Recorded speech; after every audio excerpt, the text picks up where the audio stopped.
Magandang araw mga kaibigan. Pag-usapan natin itong legacy ng Marcos Jr. Administration. Kasama na si Secretary Abalos. Yung ah, nangyayari sa Davao City Police Office, no? Ah, grabe, pinagre-relieve nila ang mga police officers na assign dito. Kamakailan lang 19 station commanders ng Davao City Police Office tinanggal, pinalitan, na wala man lang paliwanag. Ito ngayon, kakaiba. Uh, sa isang araw, tatlong police chief ang na-designate in one day. Ulitin ko, isang araw lang, tatlo ang naging hepe ng Davao City Police Office. Paano nangyari yun? Ito sa Philippine Star. PNP, no politics in appointment of Davao City Police Chief. Yun ang title. The other day, yung OIC, kasi pinalitan nila yung si Colonel Badang. Yun ang choice ni Mayor Baste. Kaya nung nag-upo si Colonel Badang, nag-declare ng all-out war si Mayor Baste sa Davao. All-out war versus drugs. Ayun. Ang daming accomplishment. Mamaya pinagre-relieve sila. So kasama itong si Colonel Badang na relieve. I think nung na-failure yung June 10 na failure na pag-aresto kay Kibuloy, pinalitan na naman nila yung pumalit kay Badang. Then later on, mayroong OIC. Ito na si Colonel Lito Patay. Hindi yung patay na basta Patay. Colonel Lito Patay, Davao Police Officer in Charge. Okay, so yung araw na yon, I think the other day, he was presiding over a command conference. Okay? When he was informed that he was relieved and replaced by Colonel Sherwin Butil. So from Patay to Butil. Butil. So, ayun, nag-assume si Colonel Sherwin Butil. Kauupo pa lang niya, hindi pa umiinit yung puwet niya sa kanyang upuan. Ito na naman.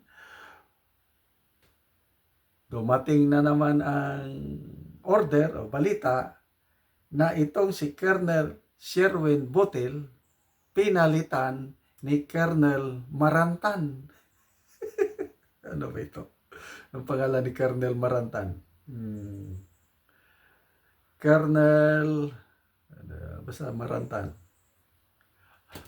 So, sa isang araw, tatlong police colonel, Colonel Patay, Colonel Butil, Colonel Marantan. Ano bang nangyayari sa ating kapulisan? Ay kahit may mga ganyang pangyayari sa PNP, yung minsan-minsan may na-involve na scalawags. Kaya lang, I love the PNP. Bakit? It's the only one we've got. Ang tatay ko, Philippine Constabulary. Lumaki ako sa mga PC camps. Kasi kung saan masay ng aming tatay, nandun kami, dinadala kami. Kaya mataas ang respeto ko sa PC na naging pulis. Nung bata pa ako, napakataas ang respeto ko sa mga pulis sa aming lugar. Kahit nag-iisang pulis lang magpatrolya, nakabatuta o naka-caliber 38, nako, tatalima lahat ang yung mga lasinggero, ano yan, wala sila. Basta may pulis. Ganon katindi ang mga pulis nung una. Kasama na yung PC. Although, hindi naman perfecto, may mga kailang maganda ang ating kapulisan. Then, I don't know what happened. Unti-unti, na ganyan, nawawala yung nila, yung we serve and protect. But anyway, I believe ang PNP natin doing its best para malinisan ang hanay ng kapulisan sa Believe ako dito sa bagong PNP chief, si General Marbel, nung mayroong nahuli na mga 4 na pulis at ayun yung na-involve sa kidnapping. Galit na galit siya, mabubulok tayo sa kulungan. Talagang kita mo with passion, with commitment. Nakikita ko, gusto niya, galit siya sa mga abusadong pulis. Yung mga moonlighting pulis, yung mga pulis na na-assign sa security escort ng mga VIPs, kasama na ang mga Chinese na mga, pinagtatanggal din niya. Talagang, to me, no nonsense itong kung pabayaan mo lang siya, kaya lang, pag napasukan ka ng politika, wala kang magagawa. Pag sinabing ganito ang gawin mo, galing sa, alam mo naman, yung mga politika, walang magawa ang PNP chief. Dahil kung hindi niya susundin, mawawala siya dyan. So, ito, ang akusasyon sa PNP is napupulitika ang napupulitika ang Davao City Police Office. Kaya, ang title is PNP, No Politics in Appointment of Davao Police Chief. Kawawa si Colonel Jane Fajardo kasi siya yung sumasagang sa mga tanong sabi niya, there is no other reason for the designation of Colonel Hansel Marantan pala as acting Davao City Police Chief other than he is qualified for the post. Yung qualified, okay lang. Kaya lang, bakit ganun? Sa isang araw, 3 palitan. Some of you know the caliber of Colonel Marantan. He is more than qualified to be designated as the acting city director of Davao City Police Chief, sabi niya.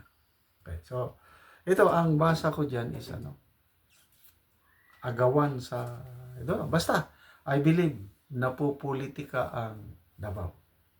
Iyang Colonel Lito Buhay, inireklamo rin yan ng mga cause-oriented groups, yung mga human rights, yung Attorney Conte ng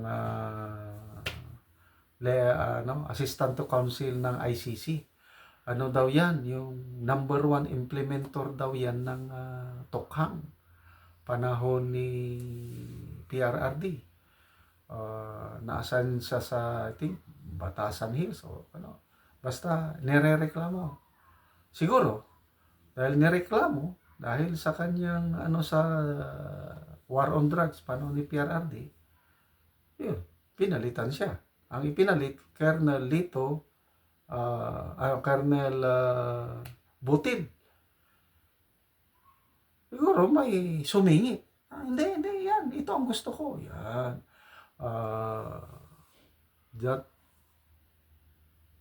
Yun ay yung entry ng politics. So, kawawa po ang ating PNP, yung ganyan. Mabuti sa amin sa AFP, medyo nabawas-bawasan na. Lalo na nung panahon ni nung nasa active service pa ako, panahon ni GMA, panahon ni Pinoy, PRRD, hindi masyadong napapakialaman ng politiko ang designation ng mga AFP commanders. Kaya lang itong administrasyong ito parang bumabalik.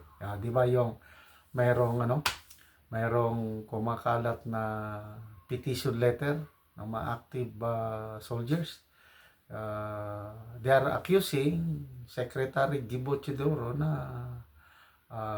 yun nga, yung mga gusto lang niya, no? Kaya yung Board of Generals, sabi ng petition, Board of Generals is Board of Gibo. Kung ano ang gusto ng SND, yun ang mga ano, hindi na yung mga merit based or ano. So, good luck po dito sa bagong Davao City PNP, Davao City Police Chief Colonel Marantan. Sana hindi na maulit ito na sa isang araw, 3 hepe ang umupo bilang Davao City Police Chief only in the Philippines.